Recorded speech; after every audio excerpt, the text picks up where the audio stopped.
Hello. Hi, Dana. How are you? I'm fine. How are you? I'm doing great. Okay, you already know me. I'm Diana. We have this segment from Parents Magazine. It's called Ask the Expert.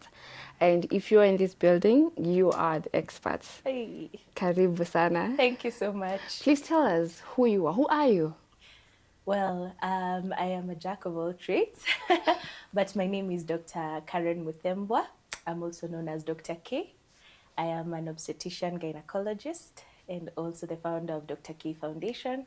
My work is to deal with women and young, and especially the ones who are growing up, and even men as well. So we don't rule out the men in this thing. Yeah, I'm also a mentor. I also, run a few businesses. Yeah. Thank you. So, what I Yes. want to know from apart of those things that you do, who is Karen? Wow. Wow. I first of all, I'm a child of God. I am loving, caring, very, very. I don't like controversies. Yes, but I'm very easygoing. But I also like things that are challenging. So I'm basically a person who likes to look at the next thing. What's the next big thing? Yes. So you are obviously a gainer, right? So how do people perceive you? Like they expect, we have this perception of these people should be old. How do people perceive you? Well, that's a very interesting question. Like you've seen my name. My name is Karen Muthembwa. So the name Muthembwa sounds, especially when it's behind a door and then you have to open and find a doctor. The expectation is the fact that an older, maybe gray-haired man somewhere behind, very experienced, and then when you come in and find, she's young, she's a lady. So, most people think that doctors are, older um, and not raggedy, which we're trying to change because that's not true. Even the older ones still are very, very, stylish. You'll be surprised that we are very many, even the young ones. Now, speaking of people saying your name and then the person behind the door is not what they expected, have you ever received these clients? Once they get in, they're older and maybe they want services, reproductive services, and they're like, I'm not sure if I want you to do this. It's very interesting that you'll find that a lot of patients, most of my patients are women, actually, most of them, and I do actually have men as well. But most of the women are slightly older.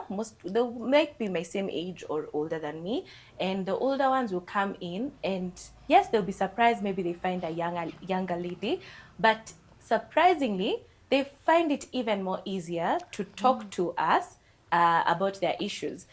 Of course, I'll get an older lady who's probably in her 70s, and then she'll come and tell me, hey, you're like my daughter. Because for sure, we are probably the same age as the daughter. And then she say, but me, Najo Mesoma, like you can help me. And they actually come and they're very, very comfortable. So it also depends on how comforting you make your patients. Yeah, so I don't get patients who say, no, you won't treat me. No, no, no. Very rarely. Kenyans are good. Okay, that's really nice. So, in your own opinion, do you think a lot of women know that they should visit gayness? Not enough. Not enough of us women know that we need to visit the gyna, because when you ask how many times, even maybe I shouldn't ask you, but just ask yourself, have you gone to see a gyna? See? Or how many of you, by the time you're 20, have you thought of seeing a gyna? So we are not enough. And you can see our population is mainly young people. The older women, now by the time you're married or you're starting to get children, that's when the first visit is usually when you get pregnant, which is not supposed to be the case. Ideally, it should be even when you hit your age 20, even at 15 years, that's the time you should start seeing a gyna, because there's so many things that we can stop before you get to your 20s, such as fibroids, polycystic ovaries. Such conditions can actually be managed way earlier. So yes, we are not yet there. We need to talk more about this. You talked about your foundation, Dr. K Foundation. Does it help to make more women aware of they should visit you or something? Yes, yes. So what we do particularly in the foundation, what we have, we let me just give you a bit of a background of how it started, and so how I have several girls who I mentor on the WhatsApp groups and even on my social media. When I was in 20, just when COVID started in 2020, 2019, but 2020 is when it hit really bad. And there was this story of, how many teenagers, hundreds of thousands. In fact, MOH, that's Ministry of Health, recorded 100,000 pregnancies in Kenya of teenage girls, and all of them were teenagers. And you can imagine the disaster. Is it because it was COVID that people are at home, or because girls don't know, or men don't know? Because it's not just a girl's problem; it's actually a men problem. Or is it because we are now talking about it more, But that's just too much. So I thought, I'm a gyna. I do this every single day. I treat patients, I see teenagers, I see women giving birth, and I've seen how devastating some conditions can be in, reproductive health. And so I decided to pick up my phone and I did the first video. The first video, what I did, I said, I didn't even know what I was doing because I was shaking like this. But I said, if you know you're under 21 years of age and you need to be in a group with a gynecologist, join me. Or just DM me on my Instagram and join me. Okay. I thought it was just, I was shaking even when I posted it. Before I know it, it's like you see it, you send it to your friend. Have you seen this? Have you seen this? Have you seen this? Have you seen this? By the end of that week, I had already gotten more than 100 requests to join. Wow. And it was very new to me. And I knew at least I have some information I can share with the teenagers. And especially, teenagers will go and talk to their friends. Me, I had this issue. I don't know what's going on. Then they say, okay, there's this group we're in. Let's join and let's ask, because you can ask whatever. So that's how we started the WhatsApp. It was just a WhatsApp group. It was not a foundation then, a WhatsApp group in 2020. And then we would discuss things. And in between, we'd have someone asking me on the side, asking something maybe personal. And then I'd request and ask them whether we can repost, but I write it in a different way. It's anonymous. And then we find out that you're not just, the only one suffering from, let's say, a discharge or maybe, something of this sort. And we would discuss all those things on the WhatsApp groups. And it was just girls only. And then, of course, now from there it grew because now I had to add other doctors because it's very difficult to deal with, 100 young girls on your own. So we needed psychologists because now we had things like assault. We had people who had gone through family struggles, economic issues. So now we realized that we needed to do other things. And that's how now we started Dr. K Foundation last year. Thanks to the girls, the same girls in the same group, they said, why can't you just start Dr. K Foundation? So that's how we started. And the purpose of that, and that's why your question was coming in, is so that we can reach out to more women about the need to know about reproductive health. And then we realized we can't deal with only women, we have to deal with their boyfriends, their husbands. And that's how now we included the men as well in the foundation. So yes, it does play a role in, moving forward the agenda of getting to know yourself, doing prevention strategies, and also helping in early healing of certain conditions. And now, so let's go now to the questions. Now we're just introducing. Now, let's go down to the problems. Yeah. The first batch of the questions are routine screenings and preventive care. Yeah. So my first question is, what routine screenings are important for women's gynecological health and why? Yeah. So particularly for everyone, there's of course every head to toe screening for different things depending on their age. But now particularly for women, we have special areas that are affected more often just because you're a woman. Certain things such as breast examination. And you can actually do breast self-examination at home. You don't even need to get a doctor to examine you. All you have to do is, put your hand up and then in front of a mirror and examine your breast and feel whether there's any abnormality, anything new. In fact, you don't even need to know that this is an abnormality. All you need to say is, this has not been there. This has not been there. Let me go and check with a doctor. Okay, so, and both breasts, of course, not just one. So you check yourself. So breast self-examination is very, very important. The other one is usually the famous cervix. It's a famous part of the body that no woman has ever seen. They don't understand where it is, but it's a very simple, I'll give us very simple illustration of the cervix because why I talk about the cervix because it's the one that's affected by STIs, and the most common STIs is of course the one that causes cervical cancer. The most common cause of cervical cancer is the HPV virus, which is sexually transmitted. And then again, you have now other STIs such as chlamydia and gonorrhea. You see, now those cause infertility. Okay, so you can see they have very, very bad complications when it comes to later years, not just the time you're enjoying yourself when you're 20s, and then at 40s you're hurting, you know. So that cervix, if you hold a bottle upside down, assuming, and it's my famous illustration, that bottle, upside down bottle, and it has a bottle top at the bottom, yeah?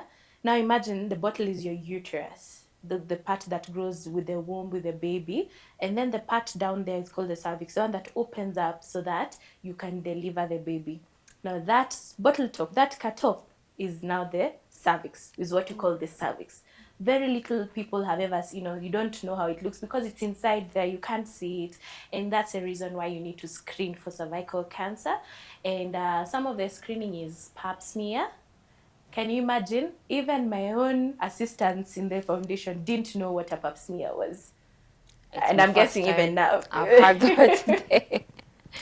A pap smear is just a simple test we do to see whether there's some changes on that cervix. It's just a small brush we put inside the cervix, inside the vagina. And then at the cervix, we brush it off and then we take it to the lab and then check, are there changes that are leading to cancer? Okay, so that's what is called the pap smear. Then there's the other one called the HPV screening.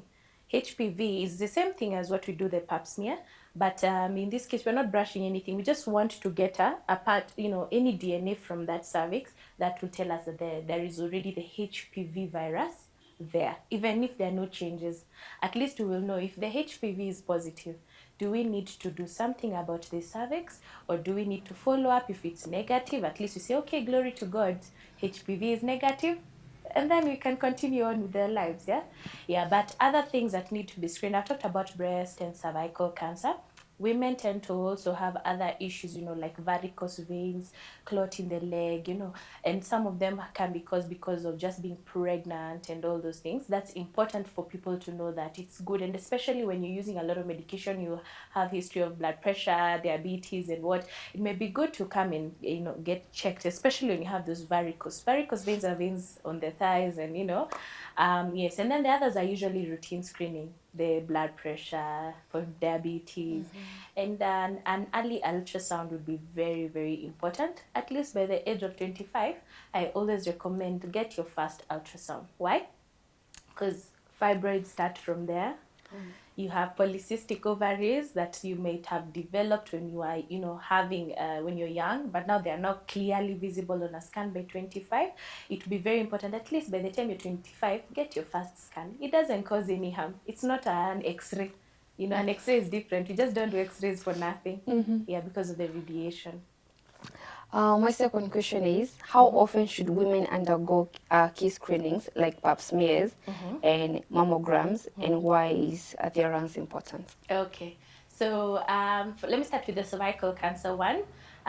For cervical cancer screening, it's important to at least have your first one by the age 21. We are assuming that people have started having intercourse even before. So as long as you've had intercourse and you're 21 years of age, start your first screening then. Then if it's normal, then you have to repeat after every 2-3 years. Okay, that's for the pap smear, depending on your result, because there are some who we find maybe a problem, and then we tell them come the next year because we need to review, or we can tell them come in 6 months because you're already starting to have some changes, so we can't wait for 1 year to review. So we give you another 6 months because some infection can cause changes in your cervix, as I said, those STIs and all, but because your body heals itself, it goes back to normal. It's important to know that if someone is immunosuppressed, that means the immunity is down, like in HIV, people living with HIV, they need to do pap smears every year, because the cervical cancer develops faster in people who have low immunity as compared to people who we consider normal immunity. For breast examination, as long as you're in your reproductive age, we're talking about from 15 onwards up to 45, you need to be checking. And of course, if you're above 45, you still need to check because cancer is more common when you're older. But we've had cases where people have gotten cancer earlier, or they might have some nodule, which is non-cancerous when they're younger, which is very common actually, that might need some attention. So for women, you don't necessarily need a mammogram when you're below 35 years. When you're below 35, you can do the breast self-examination, where you just examine yourself. In case that we find a problem, then we do an ultrasound for those ones who are under 35. But if you're over 35, then you need to do a mammogram at least every year. Yeah. Thank you. Besides screenings, what lifestyle habits can women adopt to prevent those funny diseases? Yeah, there's a lot we can change. First of all, happiness is important. Let me start with that because, there's a lot of heart, a lot of, things that affect women, that affect their hormones, which affects their reproductive health completely. Things like experiencing stress, experiencing, high cortisol level. Cortisol is a stress hormone. Okay, so why I'm saying that is because if you have stress, then you have high blood pressure, then you're most likely drinking, you're most likely smoking, you're most likely having unprotected intercourse and with multiple people. Now think about all those 5 things. They cause all the conditions that bring you as a reproductive health patient. So how to avoid stress? Choose happiness.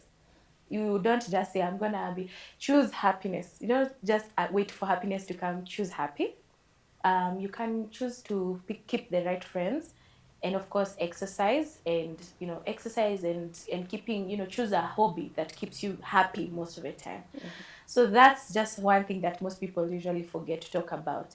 But the other usual things that we always say: your diet is important, what you eat matters, because your skin shows it. If your skin is flaring, there's something that's causing inflammation in your body, and you have to find out what this is. Okay, I'm not saying that all people with acne, it's because they eat badly. But could it be coming from the food? Maybe someone can be checking, are you taking high fat food, or are you having things that are causing inflammation in your body? So you might want to check, what exactly is this that is causing inflammation in my body? Okay, but it's very dependent on you and your body, because milk, such things can cause such things, like inflammation. And then the other thing is, we've talked about nutrition is most important. Exercise, at least you can do 20 minutes a day, of good exercise to give you the happiness, the joy, and then of course to make you feel like you need to eat better. It just automatically does that. And then reduction of smoking, because smoking is associated with things like lung cancer, and now cervical cancer. Oh, Yes. So if you have cervical cancer, check whether, or let me talk to the person who's not having cervical cancer. If you're smoking and you're having multiple sexual partners, there's a risk, a very high risk, and it's more aggressive than in other people. Okay, and smoking generally is a cancer-causing agent in everyone, and in other parts of the body, and especially the lungs. Drinking, it will cause more obesity. So you'll find when you stop drinking, then you're more likely to control your weight better. Yeah, I know I'm talking to the masses. yes. I always know I'm talking to the masses, and it's true. Something somewhere someone is doing. Okay, if people can actually choose to have safe sexual practices, we cannot overemphasize that if you can be able to keep one partner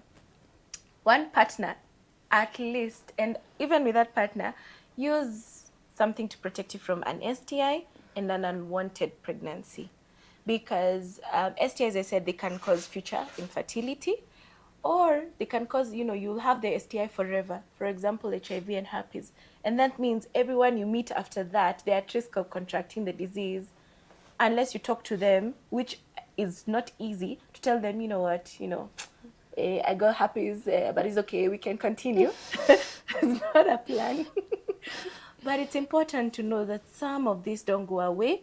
They have to be managed over years. And that means every partner you meet after that, then you'll have to explain to them, okay? Or you'll be at risk of infecting them without them knowing, which is not good. I mean, even God in heaven knows that, Yeah, so there are many, many things that people can change. We said even having multiple partners can cause psychological issues, which now goes back to toxicity and not being happy. And then there is gender-based violence or intimate partner violence, which is now involved when we talk about reproductive health. You're raped in the same relationship that you're in. There's a lot of things. So if you can avoid all this, the drinking, the smoking, the multiple partners, and if you have one partner, also keep safe in terms of STIs and also getting pregnant. If your diet is good, your nutrition is good, you will be happy, okay? And you will tend to pick the right choices and even the right people, and then you will keep us at bay, us gynecologists. At least see us every year, but not every week. Yes. Thank you. How can healthcare providers ensure equitable access to preventive care for women are facing barriers? Okay. It's very important for us. Every time we meet every patient we do meet. For example, this is what I like to do. I'll speak for myself. I like to empower my women. I empower them with letting them know that they have rights to certain things, and they should know when to create boundaries. Okay, things like if they are at least even in a workspace, um, is it okay for a pregnant woman? You say they're pregnant, right? Yeah. A pregnant woman has come to you. I mean, she's in the office space and she has an issue. And men will never understand that pregnancy is not a disease, it's a healthy thing, but it takes a toll on a woman. And that's the truth. It really does. So if you can empower her and know that she knows that if there's any danger sign, you have a right to still come back to the hospital in a way that you should not be discriminated, or there is no inhibition of access to healthcare, and especially when you're going through certain things. So that is at an individual level. When we're talking about now, if let's say in a hospital setting, we set up areas that are comfortable for women where they can walk in, and especially when they've gone through intimate partner violence or GBV, gender-based violence. Let me use the long ones. If they've gone through any of that, then they have a safe space for them to come in. It's important to know that even as we speak to women, men are also going through some of these things, and within their all relationship, they also need to, they know that they also have a safe space. There's no discrimination against all these people. Well, in terms of policy making, I think there's a lot of work to be done about, creating equitable, and also access to health, where we still need a lot of work, because I still feel like it's still a man's world, where we still don't get the same access to even levels that we should be as women. Yet we still need to access, there's a balance. Women, and we're not the same. Men and women are very, very different. We have them, they'll never have a period. You saw it recently when our famous senator had blood stain. And well, you're not supposed to have any stain in parliament, but at the same time, there's ways to manage such. It shouldn't be out there. And then there's discrimination. So where is the balance when it comes to corporate world, when it comes to Mama Mboga who's working herself out, and there's still a discrepancy between men and women. So well, I think there's still a lot of work to be done, but yes, as a health worker, is to spread the awareness of their rights and knowledges about access to health. And you're doing a very good job. So let's go to menstrual health now. Yeah. So what are the common menstrual health concerns, and how can women distinguish between normal and potentially problematic symptoms? Yeah, menstrual health is very, very important because we go through it every single month. Every single month someone is bleeding, and their bleeding, it's supposed to be, it's natural and it's healthy, but there are certain times that it becomes a problem. Physically, yes, it becomes a problem when you're bleeding too much. There's a level that you can, you're bleeding, you know that you're bleeding, but you're comfortable. You're able to go ahead and do your work. You're wearing your pad, which you have to buy, unfortunately. I wish it was free. So you're bleeding the normal, there's an acceptable. Then there's that one who they suddenly bleed during their menses and they cannot be able to do anything. Let me explain to you what that means, because until you experience it, you don't know what that woman is going through. There'll be too much bleeding. It will bleed through their pad, bleed through their dress or their trouser. And can you imagine if she's seated somewhere, the first thing she'll be worried about who's around her. So it brings a lot of mental issues and mental health, it affects them, yeah? And then there's the aspect where now you have to still wake up. You still have to do it because you're still going on to bleed. You have to wake up. You still have to. There's a lot of shaming still, so you have to cover up. When women might do it, help you if they see, but men might not necessarily find it easy, or maybe they just don't think that's their area to tell you that you have a spot, you know? So that can really cause a lot of mental anguish. And now, not just mental anguish, but physically, that lady is going through maybe something like anemia. You know, she's having fibroids, she's having other issues during that time, or endometriosis. She's having a lot of pain. So heavy bleeding, very painful periods that can really impede someone's, you know, life that particular day or that particular week. They're not able to do anything else. So when you talk about physically, that's the main thing that, you know, you'll have people coming to us with issues, or maybe they have irregular periods. So you have today, you can't explain, okay, so you say, okay, I have 3 days of my period, but on the third day, on the fifth day, another one came, and then it still came for 3 days. That's not normal. Okay, so those are the issues. Most of our women will come either pain, too much bleeding, or they can have missing periods. It's just not coming. You know, that's also one of the things when it comes to menstrual health. When we talk generally, apart from the cost of buying pads, it's quite expensive. It means every woman must have at least money every month. Yeah. Every woman, you must have money. And these days, I think they're almost going towards 400. Yeah, you yeah, know. for real, yeah. So it's if you don't work, maybe if you're kept in the house, your husband is the one paying your bills. You don't have any, you know, that empowerment is not there. Then you don't have the right sanitary materials. Then that means you're not cleaning yourself properly. You're not changing regularly because you should change at least 3 to 4 hours. Then people like that can tend to come with infections because of menstrual hygiene. Yeah. And then in such situations, they're probably not having the right amount of water for cleaning themselves, not showering in the morning and the evening. They're showering only once or not at all. And that time you're still breastfeeding a baby. So menstrual health it's huge. We're talking about sanity. We're talking about cleanliness. We're talking about the physicality, you know, injury to the patient, and then the mental health aspect. Yeah. And now we have women who have cramps during their ovulation period, and then now, when it's time now for the menstrual period, Yeah. they don't have any cramps.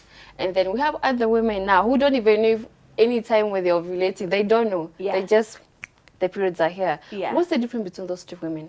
Well, there's a lot of things that could be going on in each one of them. The one who's having cramping when they're ovulating can be any reason. There's something called mitral schmerz, which is the most common pain most women will have when they're ovulating. It's not cramping, but it's a sharp pain on the side of their pelvis, let's say on the right or on the left, depending on which one is ovulating. So that is very normal. Unfortunately for some, and those ones with endometriosis, it might cause more pain than what can be, you know, managed, you know. So it's very important that those ones who are cramping during ovulation and it's impeding or stopping them from doing their normal daily activities need to be seen by a gynae. They could also be having a urinary tract infection, which is worsening the pain during ovulation. So because there's a lot of contractions, you know, and all that. Now, the ones who are having no pain during period, then they're just lucky because they're the rare ones, you know. It's possible to, I mean, most natural, let's say if average woman will have some mild to moderate pain during their first 2 days of their period, or right just before and then after. But if you don't have any, that's still good. It's still normal. It's still very normal. Just depends on your genetic makeup and all that. For those ones who, you ask for the ones who have after, or they don't know when they're ovulating. Yeah, yeah. Well, it's possible they don't know, but you just need to know your number of days because if you have a regular cycle, at the mid-cycle, because you might have a regular cycle of 30 days, your mid-cycle should be between 14 and 15. 28 days is 14, 15 around that time. But if your days are 21, then your ovulating is before day 15. Yeah, you just need to know when is your mid-cycle. Okay. Unless you have if you have irregular periods, then you might not be able to know when you're ovulating. All those women who get their periods 2 times a month. Yeah, okay, so there's that as well. If you have 21-day cycle, rest assured you will have 2 days. Two cycles in a month, because it's just shorter than the 30 Yeah. days. The body does not know days. It does not know today is fast or tomorrow is 20th. It just knows it's time for me It's to time bleed. for me to come. And so if it's a cycle of 21 days, it will just bleed when it's supposed to bleed on the day 22, right? So your day 1 is your first day of your period. You count 1, 2, 3, 4, 5, 6 till 21, and then from there you now count again from day 1 again. But there's the irregular one, which is not good, where you're bleeding 2-3 days of your period, and then 3 days later you're starting another period. 4 days later you're starting, and then it disappears for 2 months. That's not normal. That's not normal. At least the body should be predictable. You should even feel the signs it's coming this week or it's coming next week. So at least you're able to tell it comes after every 3 weeks. It doesn't have to be a specific number of days, because it can come, if you have an average of 28 days, then it means if it comes on the 27th, it's okay. If it comes on the 29th, it's okay. The body does not know 28 and 27. It just comes the time it's supposed to come. Yeah. Thank you. Do hormones affect menstruation periods? Yes. Actually, your hormones are the cause of your menstruation.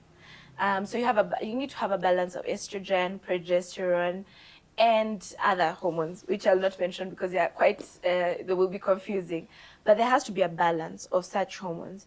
If there is a change in the balance, then it means then either you didn't produce an egg, because the egg, when it comes out, it's the one that, when it's growing to come out of the ovary, it produces those estrogen and progesterone. So if it's not growing properly, for example in polycystic ovaries, then it means it will not produce the right hormones, which will cause irregular periods, because maybe even it didn't grow enough to come out of the ovary, because they have to grow, become a certain size, and then come out of the ovary and then go into your uterus. So if there's a change somewhere there, then your period will change. But otherwise, if you have a normal egg that's producing progesterone and estrogen properly, then when it comes out, on its way, when it's growing to come out of the ovary, then you have a normal lining of the inner lining, the one that bleeds out. And then once it ovulates and does not get pregnant, the lining just breaks off, because it doesn't have the estrogen and progesterone.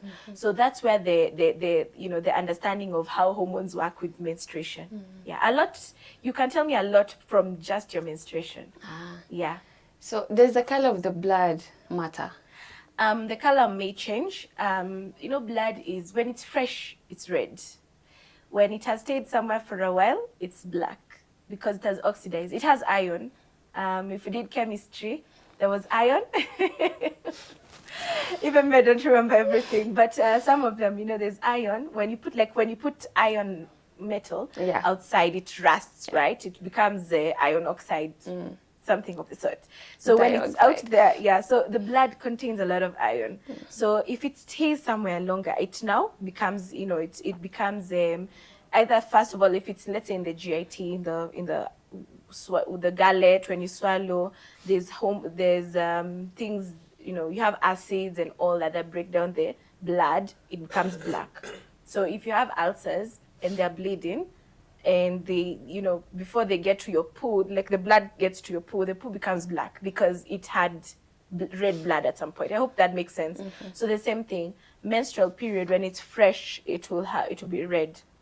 If it has, let's say there's an issue and maybe some has remained somewhere, it's coming out later, it becomes brown to black. Okay.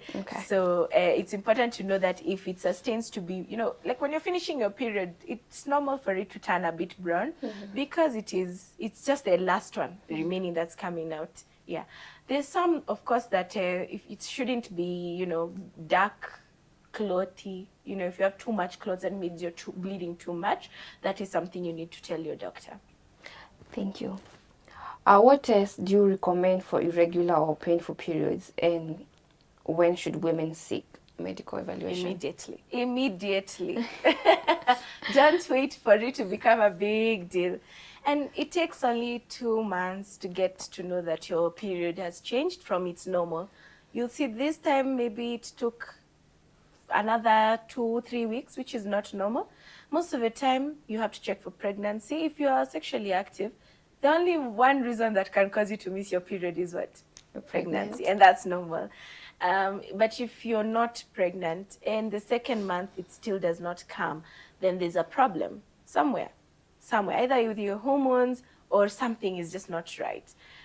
So don't take time. Just go and see your gyna. It's not scary. We will deal with the problem, and that's why we study for many years for this.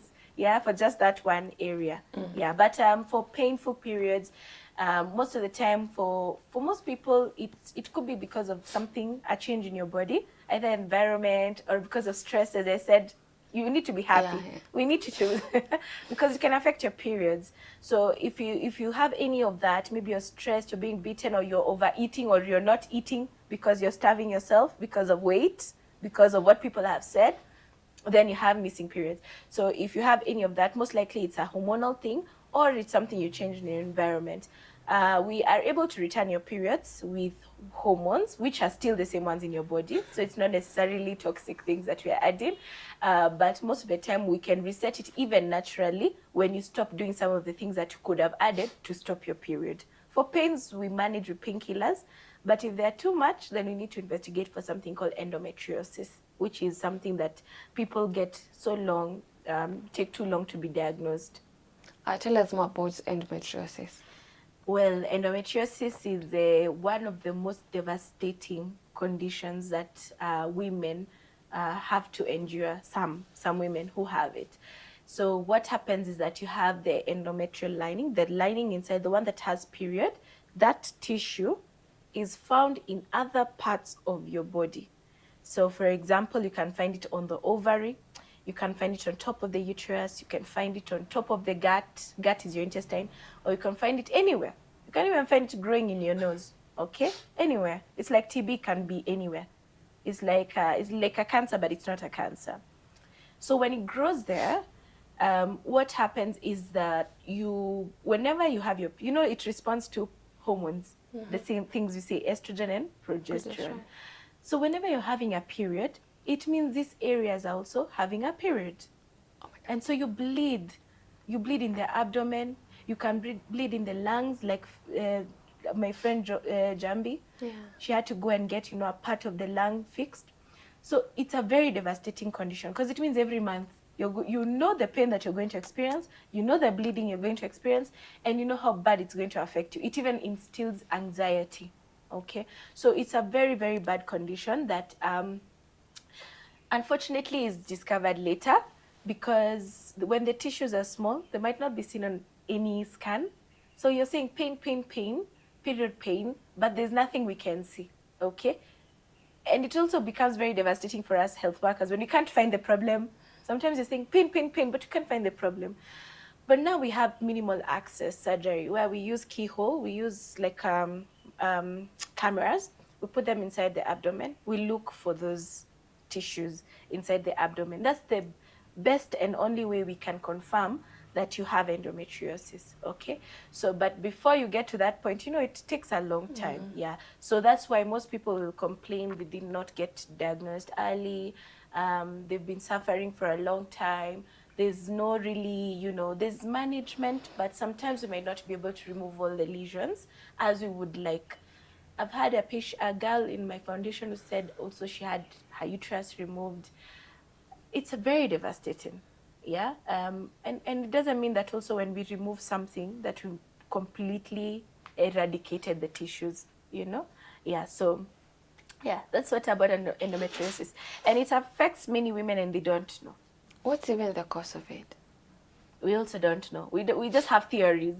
We believe that maybe during your period flows back through your tubes, which really does not make a lot of sense, and then pours out into the abdomen, and then you have now those tissues.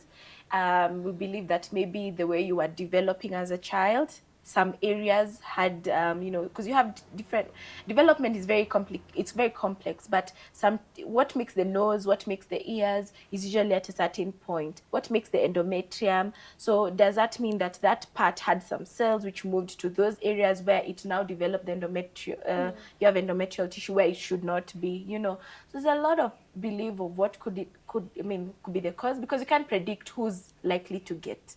Yeah, we can't even say it's genetics, but it's also one of the theories. Wow. And now let's go to family planning and Yeah. contraceptives. So what are some of the contraceptives do you recommend for women? And why? There are many I would recommend to everyone, yeah. But when you're with me, there'll be some I'll say, maybe you can consider these options. Okay. So what I say does not mean it applies to everyone. Yeah. But we do have two classes of contraception: the ones that are hormonal and the ones that are non-hormonal. That's one class. The other class is long-term and short-term. So how long do you want to keep this contraception?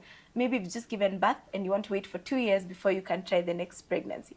Or maybe you don't even know when you want to get there. You said, I'm done. So you can use a long-acting one, but it's still reversible. When you remove it, you still get pregnant when you're ready. Okay, so I'll just maybe give you in terms of hormonal and non-hormonal. For hormonal ones, we have several. We can take them orally. So you can have the combined oral contraception pill, which is combination of estrogen and progesterone, the famous hormones you'll always hear us talk about. Combined pill is taken daily, until day 21. And then from 21 to 28 days, you have like another pill that's a different color because it contains iron. So that during that time when we've withdrawn the estrogen and progesterone, when you've started the iron pill only, you now have your period. And that's how your body works. When you have estrogen and progesterone, the endometrium grows. When you remove it, it breaks down and you have a period. So that's how those ones work. It's only good for people who can keep time. And remember that they need to take a pill every single day. But if you know you're not good at that, it's not good. Then the other one you can swallow is progesterone only, where you just swallow it again every single day, just like the combined oral pill.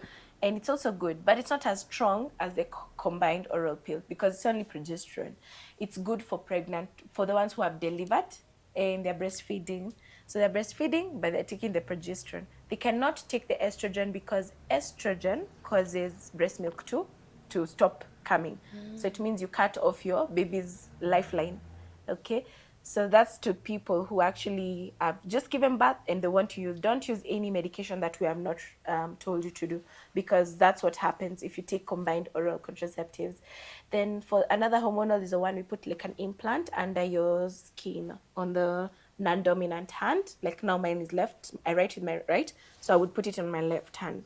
So that one we do it in the hospital. You need to do it in a hospital setup because you can't do it at home alone. It's very good. It takes 2 to 5 years depending on what you want. And when we remove it, you go back to your normal ovulation and you can get pregnant. That one only contains progesterone. And then there's another one that's the famous patch. It's not really famous, but it's good because those ones don't want to swallow anything. They don't want to be injected anything. You get a patch. You place it either at the back or, there are different parts. Even when you take the patch, you see it's given like areas that you can put it. So what you do is you patch it. Let's say it's at the back once a week for 3 weeks.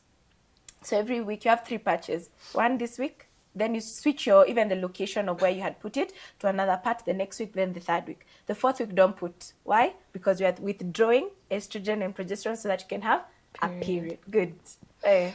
Okay, so that is with the patches. Very easy to use. You can shower with them. They're fine. Okay. Then we have now the one where you insert into the uterus. It's called the intrauterine device, but it contains progesterone. It's very good for people who are heavily bleeding. I told you it can affect women. Yeah. And maybe we are not finding the reason why you're bleeding too much. So we can put it inside. It reduces the heavy menses. So those are the ones that are mainly the ones I would say you can consider using. There's another one that's called the depot, where you inject it either in the buttock or at your shoulder. It's good, but it takes a long time to conceive after that. there was a story I saw somewhere where a lady was so upset. She did not know that once she uses the depot for a long time, she's not going to get pregnant for even up to 2 years. And she was on TV, you know. I'm not saying she's wrong. Maybe we should have explained, I'm speaking from our side, healthcare, we should have explained better what it means, you know. When you use this medication for this long, it can take even up to 2 years of no period. No period, that means no pregnancy because you're not ovulating. Yeah, you see, now I can't tell that to a 21-year-old. So when you get injected, yeah, the one you're saying, you can even last like 2 years Yeah. before conceiving. And your body knows every month it must release an egg. So where do, like when you get injected, where are those eggs going now? Okay, so they are not being ovulated. They're still within your ovary. They still remain. Yeah, so that's the whole point. Most of the time when we give you a contraception, we don't want you to ovulate. We don't want you to ovulate. We just want you to keep them in the ovary. They still remain. So what they do is that when you're ready to ovulate, they start coming out as they would have even before. I think even there's the people who are asking, when you ovulate and then you have blocked, you know, because when we close the tubes, because one of the contraception I didn't mention, when you block we call it bilateral tubal ligation, it's a permanent one. When you close, they ask, so when you ovulate, where does it pass? The body just absorbs the eggs. Yeah, so there's a way the body will still absorb anything that is not supposed to be there and then excrete it in its own way. Yeah, yeah. There was the non-hormonals I had not talked about. So when you have non-hormonal contraception, this is now the one you do without necessarily needing estrogen and progesterone involvement, where you have now, let's say, the coil, which is put, there's a coil, an intrauterine coil, copper device. It's put inside your uterus and it just works. Just it being there prevents you from getting pregnant. Yeah. And then now, of course, you can use withdrawal method, which is very erratic, doesn't work, it's not good. Yes, and condom. Why we say is because it's important for people to know that this is the only one that protects the person from sexually transmitted infection and pregnancy, all in one. Yeah. What about those women who take now those pills and maybe the implants and all that and still get pregnant when they fail? Yeah, they are only 99% protective. That's another thing. There's the 1% that still will override the medication. And there are many reasons for that, because how the drugs work, they have to pass through the liver. They have to, the liver has to, anything that goes into your bloodstream has to be cleaned by the liver and all that. So if there's an issue with your liver, and one of the most common one is you're over drinking, it's just not gonna work because something is not right with the metabolism. If, let's say, okay, you're obese, some of the metabolism of these things, they've been standardized for everyone, but now you're different because maybe there's something that is different from other people, so you have to check, how is your diet, how is your what, are you within the normal, what we say the Gaussian curve, are you within what is expected? Yeah, but there's a 1%, even we can't explain why it came about. I don't know if this is a myth or I don't know. Yeah. When people say that when you use too much of these pills and contraceptives, you might get fertility issues. No, we don't.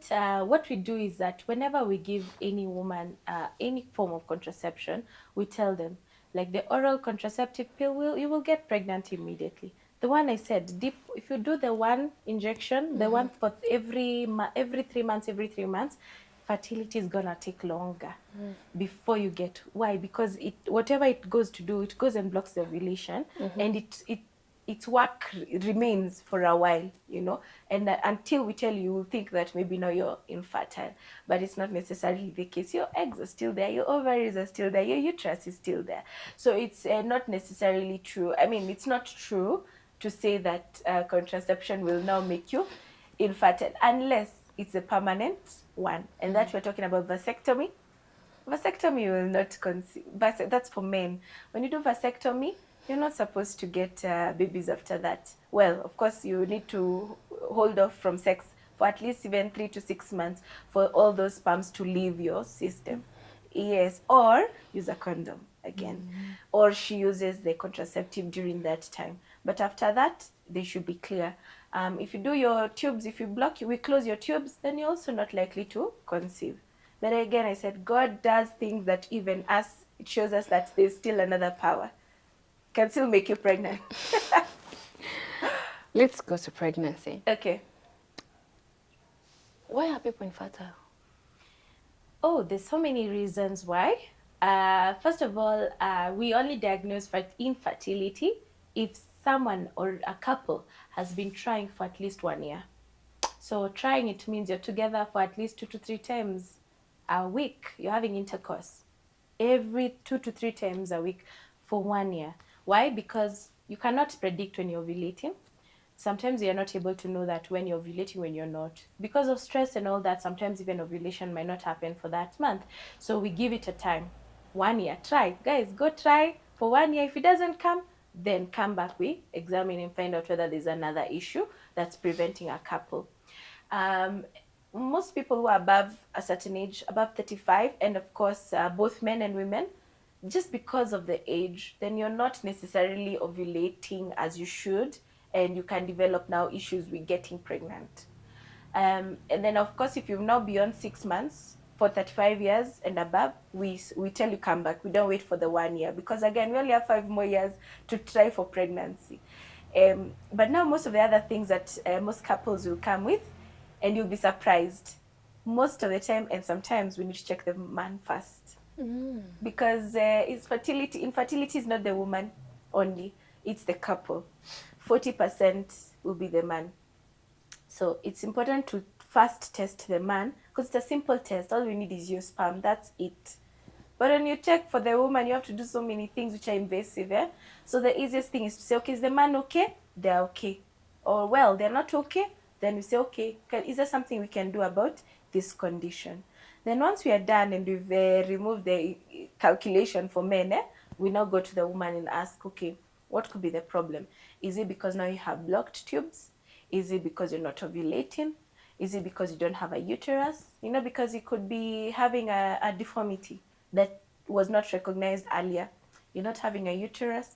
Is it because you're just maybe your age, so you don't have enough eggs coming out, or they're not enough? Okay, so those are the different causes of infertility in our setup. And sometimes it can be both of you, the man and the woman. You both have a problem.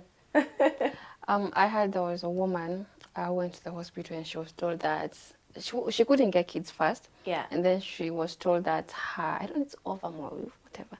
They are cold or something. The what? The eggs. The eggs are cold. Yeah. How old was she? Was she about that? Was she about 40? No. She was in like 24, 25. Okay. So there's something called premature ovarian failure. We cannot predict who will get it, but because of the genetics and chromosomal issues, some people might have some underlying issues that can cause the ovaries to stop or stop functioning earlier than they should. Okay, so if you have an issue with the ovaries in terms of, let's say, they've stopped responding to the hormones that tell them, these are the hormones I didn't mention, they are hormones that come from the brain and tell you, please start growing those eggs so that we can ovulate them. So if your ovary has an issue and it's not responding to the brain, then you're going to have either premature ovarian failure or you never even develop, like in terms of your puberty. Because that's where the problems start. And that's why I like that age group. Because that's where we discover some of these things. You're at puberty, you never had a period, up to even from 16. If you don't get your period by 16, just check with your doctor until 16, yeah? Because by the time you're 18, you are advanced to you should have started having your period, But if you don't get by that time, then there could be a chromosomal issue. You'll find very interesting cases. That's why I was, when you study your master's, very interesting cases that you can find a lady is not necessarily a lady genetically. Inside, they have the Y chromosome. The XY and the XX, right? They might have an XY, but outside they're fully female, But maybe now when you really look, their ovaries did not form properly. So they're not okay. They're not able to either grow up, like puberty, they don't develop properly, or even if they do, then they have an issue in terms of maybe periods do not come, or they have they don't even have a normal vagina, and you only realize after you get married for some. Normal vagina. Either it's short or it's not present. Oh, Yeah. huh? Yes, a lot of abnormalities. Yeah. So it's important that by the time you're a certain age, you should have had your period. If it doesn't come, then you need to check with your doctor. So if you don't have a vagina, what do you have? You, many different there are many different deformities that can happen, and that's why you've had maybe of such certain people like intersex community, where they have ambiguous, you can't tell whether they're male or female. Yeah, so most of the people will be female because that's genetically we were grown. Even if you're a baby, if you don't have a Y chromosome, you will develop into a female either way, either way. But if you have a Y chromosome and that Y chromosome is not working well, it's possible to develop fully into a female because that's why it has an issue. Okay, so when we discover these people, most of the time we'll discover them when they're having infertility. There's something wrong. Yeah, and when we can't find the problem, then we look into the genetic system and see whether they can even conceive or not. Yeah. Okay, let's talk about abnormal pregnancies.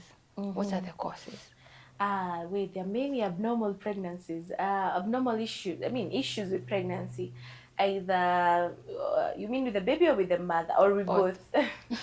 So if you, let's say the baby might not develop well because of nutritional problems, maybe a mother can be losing pregnancies because they have an infection that has never been treated or has not been treated or not discovered, or because the formation of the baby is not proper, so they keep losing the pregnancies, or that they have their structure is not okay. Either they have a fibroid, things that would prevent development of that.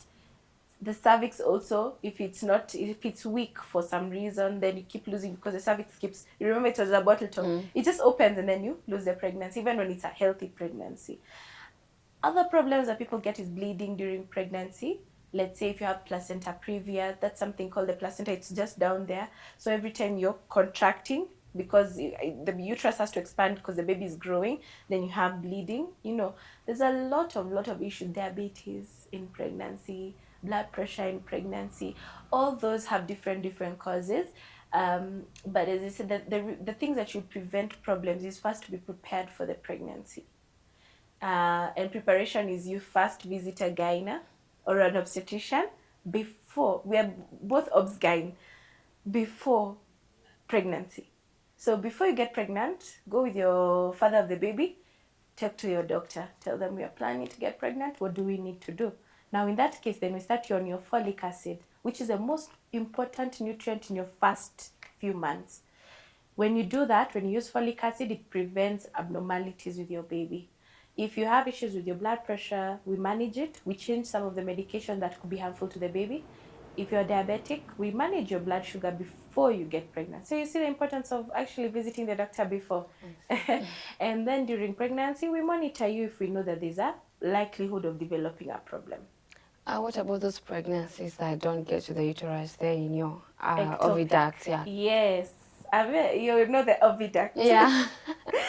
Yes, those are the ones that you remember we ovulate. When you ovulate, it goes into the fallopian tube, which is also called the oviduct, and then the sperm goes up through the cervix into the uterus, and it goes and meets the ovum in the fallopian tube. Yeah.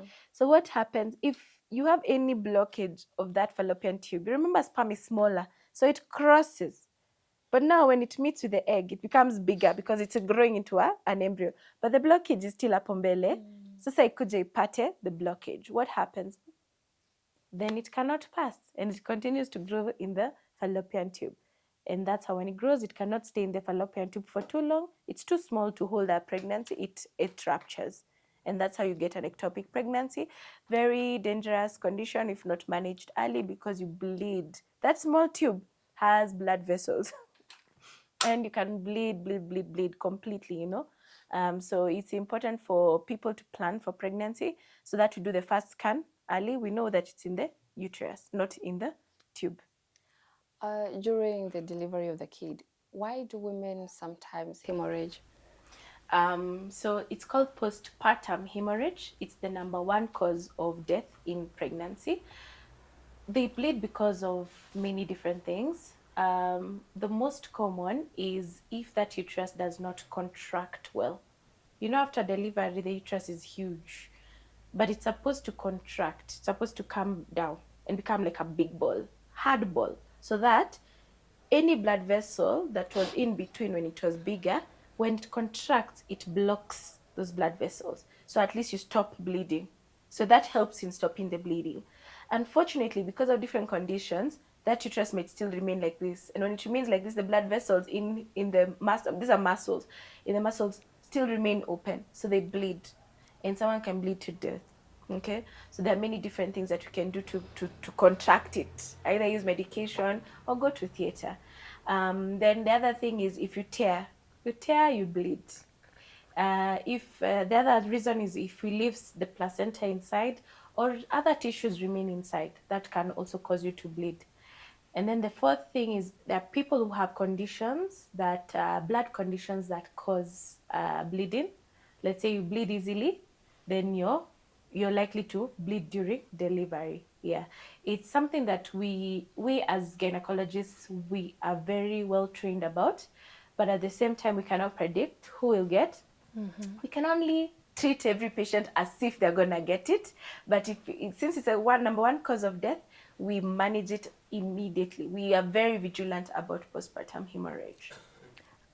What are the myths of abortion? The Within means conception. Myths myths. and misconceptions about abortions.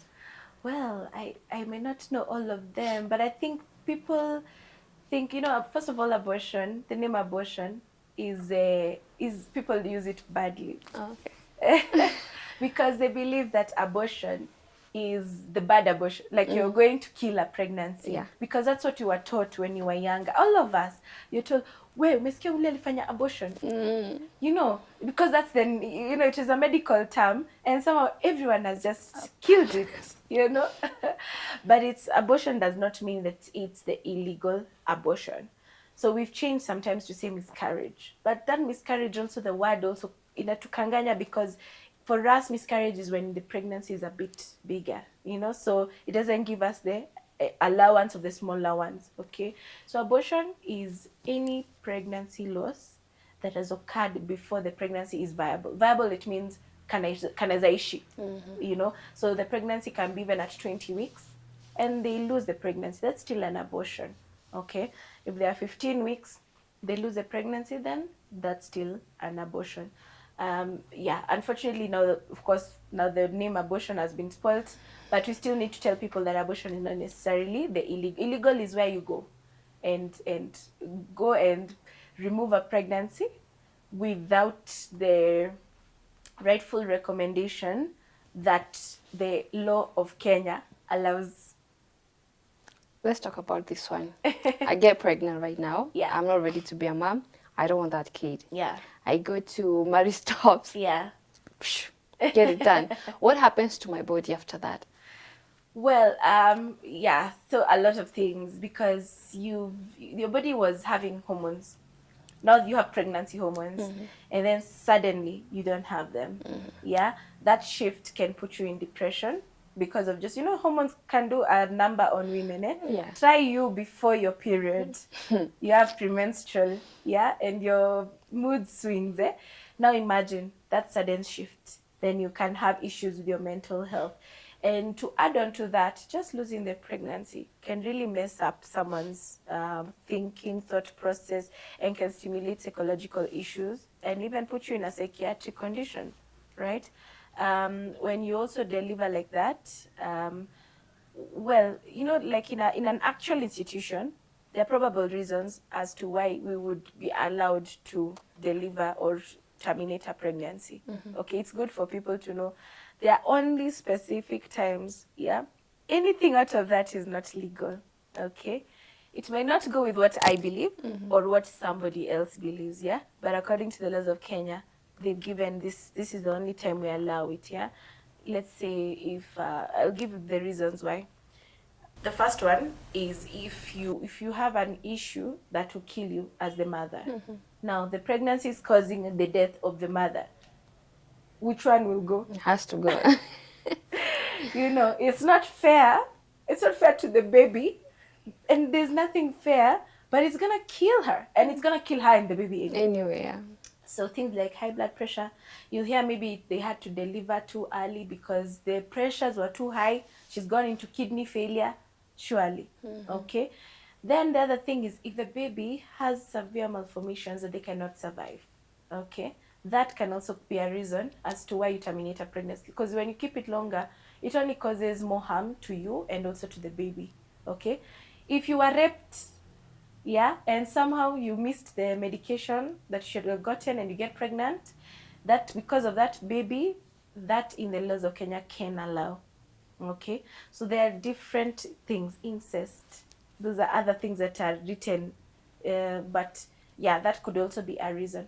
But ideally, if you're normal and the baby's normal, eh, even me, I'll ask you, why didn't God, you or your mom, if she aborted you, how would it have been? Do you think she was ready?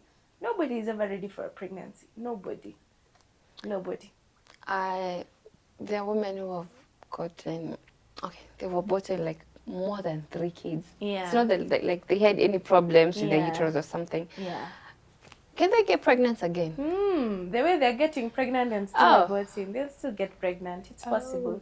Unfortunately, ikikuharibikia, Unajua, when you do it well, it's... but the problem is the day it does not go well. Then the likelihood is that you probably you lose your uterus and you can't get pregnant again. Yeah. It's a very unfortunate situation where you didn't want, and then when you want, you can't get. Yeah. I can't say that I blame them, but I may not agree with abortion, like in terms of the illegal abortion, because it's not necessarily the right way of, you don't do it because you want to do. This is a life, Yeah, and it yeah. also has rights, right? You have a right? If your mom aborted, you'll never be here. You'll never be helping somebody else. I think it's also good to give the baby a chance. If you're not Yeah. gonna keep it, it's Adoption. still okay. Or you can give it for adoption. Yeah, there are options. There are people who want babies. There are ways they can adopt the baby. Yeah. As we conclude, let's talk about the STIs and the STDs and the UTIs. Yeah. Okay. So UTI is people confuse UTI and STI. Yes, yeah, yeah. So a UTI is anything that causes urethral infection. The way you pee. That one is the one for UTI, urinary tract infection. Now, anything vaginal infection, we confuse it with urinary tract, because when you're peeing and you feel pain, you say, yeah, that's correct, UTI. But when you have discharge, that's not UTI. Okay, when you have discharge, that's vaginal infection. Most of the STIs, present as vaginal infections, and there are multiple. There are many. There are myriads, but the most common, unbelievable, chlamydia and gonorrhea. Yeah. And it's circulating. And you know why? Syphilis. Even syphilis is there, but not as common as chlamydia and gonorrhea. The thing is, with syphilis, we use penicillins and all that, so you might not necessarily get it. HIV these days, also people are using PrEP, they're using PrOP, they're using everything, and they're using condom, hopefully. That prevents HIV. But now, chlamydia, gonorrhea, it's asymptomatic. You don't know you have it. Continue living life. Oh my God. But you don't know. Later on, when you're looking for baby, tubes are blocked. Oh. That's the most common cause of infertility in reproductive age group, because they got an infection and they didn't know. So if you don't know, then you don't treat it. Syphilis, you will see, you treat. Even HIV, you can't know. That's the other thing with it. You'll never know. But the beauty is that now with the people who are taking medication, it doesn't transmit as easily. There's another one called herpes. We don't talk about it, but people have it. Those blisters that occur all the time, maybe after 6 months, after 6 months, after 6 months, and they're painful, it's most likely herpes. Where we start looking? Down there. Blisters too, and they're very painful. You even know your infection imerudi tena. 6 months, imerudi. So anytime immunity goes down, it comes up. It's like the one for the mouth sore. The mouth sore is a form of herpes, but it's not the genital herpes. It's a herpes for the mouth. It's the one for above the belt. That one is very common with people. So you'll see akona hiyo kitu during, and let's see, flu yangu inakona ile kitu hapa. And then you go and kiss babies, and then before you know it, everyone has it. Okay. But the other one, the genital herpes, now that one also occurs the same way. Whenever you have a flu, can also come. Whenever you mean it, you're stressed, again, stress comes in again. You see why I keep talking about choosing happiness? It can come in anytime, you know? So it's a very devastating condition because it stays with you for life, and you have to tell your partner. Ama your partner also needed to have told you if they're the ones who gave you. But then again, you can never be sure who gave you. Well, that's not even the problem. The problem is now you have it. Hepatitis is another one. Hepatitis is a condition where it affects the liver, and it's usually from bodily fluid, and most that it's still considered as a sexually transmitted infection because it's just the bodily fluids. Even when you touch blood, if you kiss someone, you can get hepatitis. Did you know that? Yeah, it's happening, you know? So that's why it's good to get vaccine. That's the beauty. You have vaccines for hepatitis B. You know, HIV you can't get through kissing. But hepatitis you can get. So which one is more infective? Hey. Hepatitis B. Yeah. And it can still kill because it affects the liver. It kills your liver. Ama someone can get cancer from hepatitis B. So people should be afraid of hepatitis B. That's the message. Yeah. There are many others that which might come as wounds or whatever that can be treated with antibiotics and they go away. That's a bit. Even chlamydia, gonorrhea, they're treatable. But if they're not discovered, that's why you still need to do STI screening. Even if you don't have anything, just get an STI screening. It might be more expensive. It's very costly, I won't lie, and it will not have, insurance will not cover STI screening because it's a choice. You choose to have sex. Again, yeah, I don't know why. But yes, there are very many. Most of them are treatable, but the viral ones, the ones I've mentioned, don't have treatment. Herpes and HIV and hepatitis B. Talk to your people. Tell them about your foundation, how they can join you, or they want to join the foundation. Yes. Tell them what you want. Awesome. Yes. So, I'm still looking at you. If you want to look at me, if you want to look at him. Yes, so at the Dr. K Foundation, this is a place where it's a safe space for everyone. It's open to everyone of all ages. And particularly the ones I really target are the youth because we are the future of this country and of the world. So Dr. K Foundation is there to teach and prevent disease, and especially reproductive health disease. And if you have any condition, we are able to treat it early. Preventive, it's still a form of preventive measure.